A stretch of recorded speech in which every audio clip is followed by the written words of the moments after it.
Kenilworth, you're on the radio, Anne. Good morning. Hello. Thanks for having me on. You're going to wear a mask? I will, yeah. I just wanted to pick up on something your previous caller said.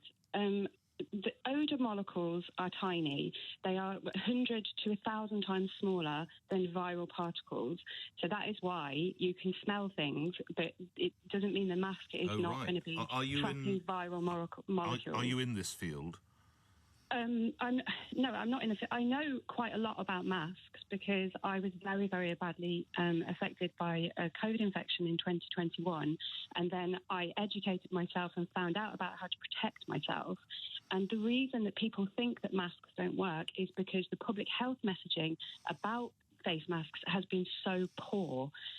Some face masks aren't very effective. The ones that are being worn in NHS hospitals are not very effective. They are fluid-resistant masks. They help against droplet transmission, but we are not protecting ourselves against airborne transmission, and that is why people think they're not effective. We're not wearing the right masks.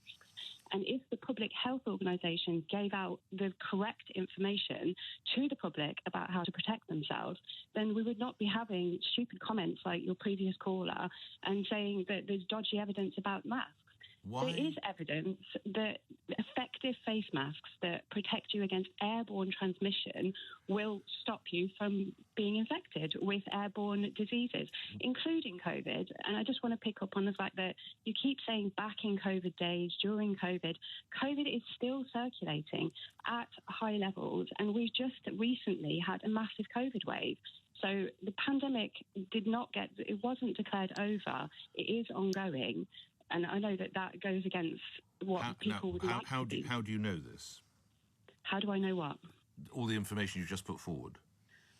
Because I've done my research through... Well, other people would say they've done because I've had to. But other people would say they've done their research. I didn't know whether you were going to say that you're a biological student or whatever it might be. No, but the person that was just on the phone just a minute ago, I'm sure he would say that he's done his research, but he said he got all his information from the media. Yeah, but that's the very point I'm making.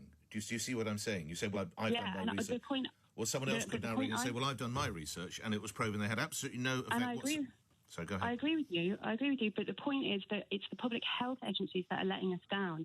And the reason that we're being let down, and it's not just about the information going out to the general public, we're also talking about the staff and patients who are going and accessing healthcare.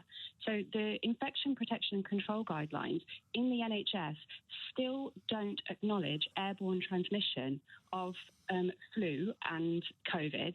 And so we still have staff in the NHS and patients who are being given these ineffective blue paper masks as protection against an airborne disease. Why do you think, if you're right, the education has been so poor on this, Anne? Well, I would say that if the NHS, so we've seen it in the COVID inquiry over the previous months, that we had the head of infection protection and control denying airborne transmission at the COVID inquiry. The reason that she was sitting and denying airborne transmission is because if they acknowledge that they have thus far not been protecting staff and patients, that would open themselves up to retrospective litigation because they have not been protecting staff and patients. And moving forward, they would have to invest and actually give the funding and the air filters and everything. They would need to, if they acknowledge airborne transmission, then they're going to have to spend some money and actually protect people.